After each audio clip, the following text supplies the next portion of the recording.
Equilibrium of torques कहता है जब एक बॉडी यूनिफॉर्म एंगुलर वेलोसिटी से मूव कर रही हो और उसमें कोई भी एंगुलर एक्सेलरेशन ना हो. When a body is moving with uniform angular velocity, जब कोई यूनिफॉर्म एंगुलर वेलोसिटी से मूव कर रही हो and there is no angular acceleration, और वहां पे कोई एंगुलर एक्सेलरेशन ना हो, then the body is said to be in rotational equilibrium. तो इसका मतलब है कि बॉडी जो है वो रोटेशनल इक्विलिब्रियम में है, और रोटेशनल इक्विलिब्रियम को ही एक्चुअल में इक्विलिब्रियम ऑफ टॉर्क्स बोलते हैं. उसके बाद कहता है इसके एक्सप्लेनेशन में कहता है कि लेट फर्ज करें आप लोगों के पास एक बॉडी है, लेट आप लोगों के पास एक बॉडी है और उस पर टू ऑपोजिट फोर्सेस जो है वो एक्ट कर रही हैं लाइक अ कपल. ये आप लोगों के पास टू ऑपोजिट फोर्सेस हैं, इनकी मैग्नीट्यूड जो है वो सेम है बट डायरेक्शन जो है ये ऑपोजिट है. कहते हैं कि इसके ऊपर टू ऑपोजिट फोर्सेस एक्ट कर रही हैं और दैट इज एक फोर्स F1 है और दूसरी जो है वो F2 फोर्स है और ये इसके ऊपर एक्ट कर रही है. कहते हैं कि for a body to be in complete equilibrium, कहते हैं कि अगर हम कहें कि अब बॉडी जो है वो कंप्लीट इक्विलिब्रियम में है, कंप्लीट इक्विलिब्रियम में है, तो इसका मतलब है कि the sum of all the torques. अब हमें पता है कपल में क्या होता है, रोटेशन होती है. लाइक जो गाड़ी है, गाड़ी का जो पहिया है जिसको हम टायर बोलते हैं, वो रोटेट करता है अपने एक्सिस के गिर्द, दैट इज वहां पे कपल होता है, तो वो टॉर्क्स की वजह से होता है, टॉर्क की वजह से.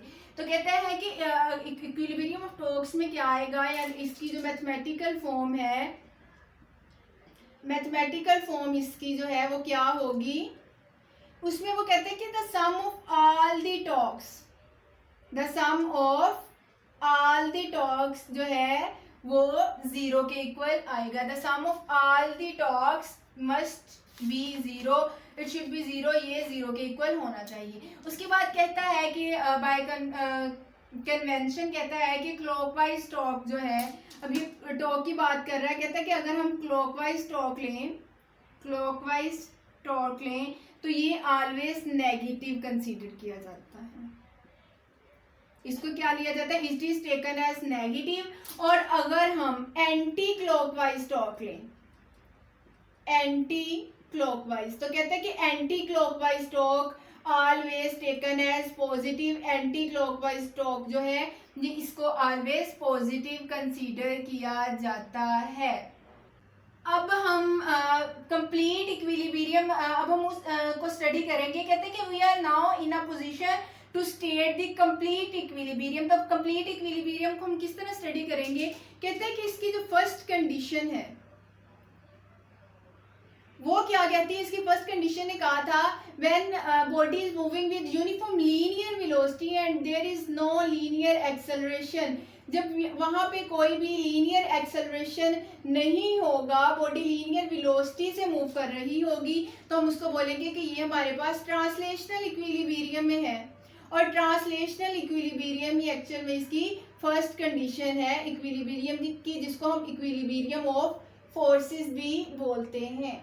और इसकी मैथमेटिकल फॉर्म हमने पढ़ी थी कि sum of all the forces should be zero, sum of all X axis forces और sum of all Y component forces. तमाम एक्स कंपोनेंट की फोर्सेस भी और वाई कंपोनेंट की फोर्सेस का सम भी जीरो होगा. इसका मतलब क्या है कि sum of all X component forces and sum of all Y component forces must be zero. उसके बाद इसकी जो सेकंड कंडीशन थी, इसमें तो था ना there is no linear acceleration, तो इसमें था no angular acceleration. Body angular uniform angular velocity से तो मूव करेगी, लेकिन यहाँ पे कोई एंगुलर एक्सेलरेशन नहीं होगा.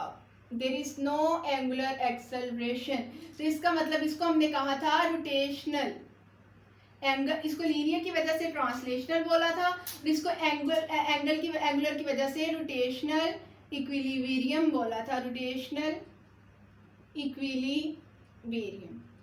और इसकी मैथमेटिकल फॉर्म हमने पढ़ी थी कि sum of all the torques must be equal to zero. अब उसने क्या कहा, कहता है कि for a body to be in complete equilibrium, किसी बॉडी के लिए कंप्लीट इक्विलिब्रियम में होने का मतलब है कि वो दोनों इक्वेशंस को सेटिस्फाई करे,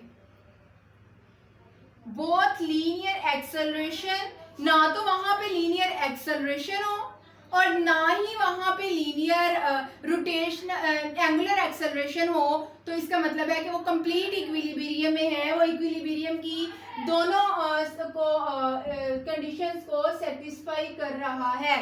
उसके बाद कहता है ये जो उसके बाद उसने बात की है उसको हम ऑलरेडी डिस्कस कर चुके हैं कि जो इक्विलिब्रियम है उसकी टू टाइप्स होती हैं। First one is static equilibrium and second is dynamic equilibrium. अगर तो कोई बॉडी रेस्ट की फॉर्म में है, उसके ऊपर बहुत सारी फोर्सेस एक्ट कर रही हैं और वो रेस्ट की फॉर्म में है, तो फिर हमने बोला था कि ये स्टैटिक इक्विलिब्रियम में है। लेकिन अगर ये यूनिफॉर्म वेलोसिटी के साथ मूव कर रही है तो फिर ये डायनामिक इक्विलिब्रियम में है।